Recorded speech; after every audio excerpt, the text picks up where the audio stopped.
आज शुरू हो रहा है सिविक्स का powerful chapter outcomes of democracy. अब डेमोक्रेसी को वर्ड से नहीं रिजल्ट से जज करेंगे।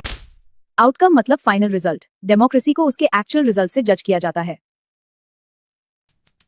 सिर्फ वादे नहीं, असली सवाल है क्या डेमोक्रेसी प्रॉमिस डिलीवर करती है। लोग डेमोक्रेसी इसलिए चूज करते हैं क्योंकि उन्हें बेटर गवर्नेंस की उम्मीद होती है। डेमोक्रेसी प्रॉमिस करती है अकाउंटेबल और रिस्पॉन्सिव गवर्नमेंट का। डेमोक्रेसी एक डेलिब्रेटिव सिस्टम है। यहां डिसीजन डिस्कशन के बाद लिया जाता है। सबकी आवाज सुननी पड़ती है, इसीलिए प्रोसेस थोड़ा स्लो होता है। डिक्टेटरशिप फास्ट हो सकती है, डेमोक्रेसी फेयर होती है। डेमोक्रेसी के रिजल्ट्स तुरंत नहीं दिखते, लेकिन लॉन्ग टर्म में स्ट्रांग होते हैं। हर कंट्री की सिचुएशन अलग होती है, इसलिए डायरेक्ट कंपैरिजन आसान नहीं होता। अब देखते हैं कि डेमोक्रेसी प्रैक्टिकल रिजल्ट्स कैसे देती है। डेमोक्रेसी में रेगुलर इलेक्शंस होते हैं। सरकार फिक्स्ड इंटरवल पर जनता के पास जाती है। अगर सरकार काम न करे तो जनता उसे हटा सकती है। इलेक्शन प्रोसेस फ्री और फेयर होता है। कंपटीशन बराबर का होता है। हर पार्टी को कैंपेन करने का बराबर मौका मिलता है। डेमोक्रेसी में पॉलिसीज पर खुलकर डिबेट होती है। मीडिया सरकार से सवाल पूछता है, ये ट्रांसपेरेंसी बढ़ाता है। डिसीजन रूल्स और प्रोसीजर के अनुसार लिए जाते हैं। इंस्टीट्यूशंस एक दूसरे पर चेक रखते हैं। पावर अनकंट्रोल्ड नहीं होती। नागरिक सरकार से सवाल पूछ सकते हैं। यही अकाउंटेबिलिटी की असली ताकत है। वोट ही सिटीजन की सबसे बड़ी शक्ति है। डेमोक्रेसी में पार्टिसिपेशन सिर्फ वोटिंग तक सीमित नहीं है। डेमोक्रेटिक गवर्नमेंट को लोगों की स्वीकृति मिलती है। हारने वाले भी रिजल्ट को स्वीकार करते हैं। यही लेजिटिमेसी है। डिक्टेटरशिप में लोग डर से मानते हैं, भरोसे से नहीं। अब देखेंगे डेमोक्रेसी इकोनॉमिक फील्ड में क्या रिजल्ट देती है। रिस्पॉन्सिव गवर्नमेंट मतलब जो जनता की आवाज सुनती है। सिर्फ सुनना नहीं, एक्शन लेना भी जरूरी है। लोग वेलफेयर की डिमांड करते हैं, रोजगार, शिक्षा, स्वास्थ्य। डेमोक्रेसी में ग्रीवेंस रिड्रेसल सिस्टम मौजूद होता है। अगर सरकार न सुने तो लोग प्रोटेस्ट कर सकते हैं। मीडिया प्रॉब्लम्स को सामने लाता है, प्रेशर क्रिएट होता है। लोग डेमोक्रेसी को इसलिए वैल्यू करते हैं क्योंकि उन्हें फ्रीडम और राइट्स मिलते हैं। असंतोष हो सकता है, लेकिन क्रिटिसाइज करने की आजादी रहती है। डेमोक्रेसी कंसल्टेशन में बेहतर होती है। फैसले चर्चा से होते हैं, लेकिन ये हमेशा एफिशिएंट नहीं होती। प्रोसेस इंक्लूसिव होता है, इसलिए स्लो होता है। अब सवाल बड़ा है, क्या डेमोक्रेसी इकोनॉमिक ग्रोथ भी देती है? बहस यही है, क्या डेमोक्रेसी डिक्टेटरशिप से तेज ग्रो करती है? इसका सिंपल आंसर नहीं है। डेटा मिक्स्ड पिक्चर दिखाता है। रिसर्च बताती है कुछ अथॉरिटेरियन कंट्रीज फास्ट ग्रो करती हैं, लेकिन डेमोक्रेसीज भी स्टेबल ग्रोथ मेंटेन करती हैं। डेमोक्रेसी वर्स्ट सिस्टम नहीं है इकोनॉमिक ग्रोथ में, लेकिन ये हर बार फास्टेस्ट भी नहीं होती। ग्रोथ सिस्टम से ज्यादा पॉलिसीज पर डिपेंड करती है। पॉलिटिकल स्टेबिलिटी इन्वेस्टमेंट अट्रैक्ट करती है। हाई जीडीपी का मतलब ये नहीं कि सबका विकास हुआ।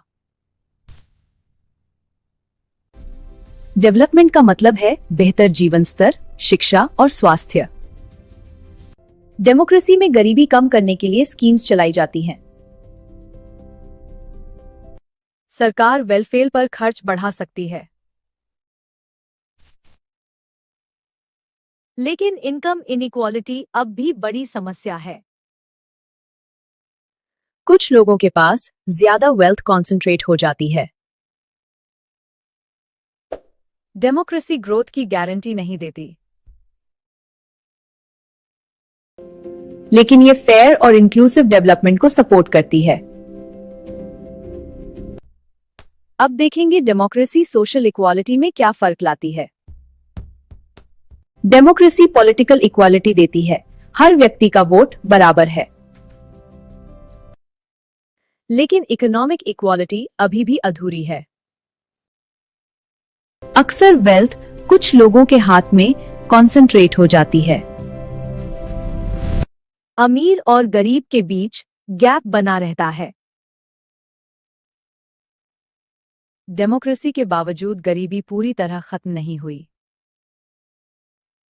कई लोगों की अभी भी बेसिक जरूरतें पूरी नहीं मिलती।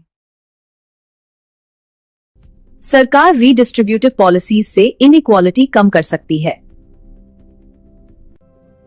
वेलफेयर प्रोग्राम्स गरीबों की मदद के लिए जरूरी हैं। डेमोक्रेसी ने पॉलिटिकल इनइक्वालिटी काफी हद तक कम की है, लेकिन इकोनॉमिक इक्वालिटी अभी भी बड़ी चुनौती है। अब समझेंगे डेमोक्रेसी सोशल डिफरेंसेस को कैसे हैंडल करती है। सोशल डाइवर्सिटी मतलब समाज में अलग अलग पहचान का होना। धर्म, भाषा और संस्कृति, यही डाइवर्सिटी की असली पहचान है। कई बार मेजॉरिटी माइनॉरिटी पर डोमिनेट कर सकती है। अगर इंक्लूजन न हो तो टकराव बढ़ सकता है। डेमोक्रेसी पावर शेयरिंग को प्रमोट करती है। जब सबको हिस्सा मिलता है तो कॉन्फ्लिक्ट कम होता है। डेमोक्रेसी में डायलॉग को वायलेंस से ऊपर रखा जाता है। मतभेद बातचीत से सुलझाए जाते हैं। विविधता के साथ एकता ही नेशनल स्ट्रेंथ बनती है। इंक्लूजन से देश में स्टेबिलिटी आती है। डेमोक्रेसी डाइवर्सिटी को मैनेज करने में बेहतर साबित हुई है।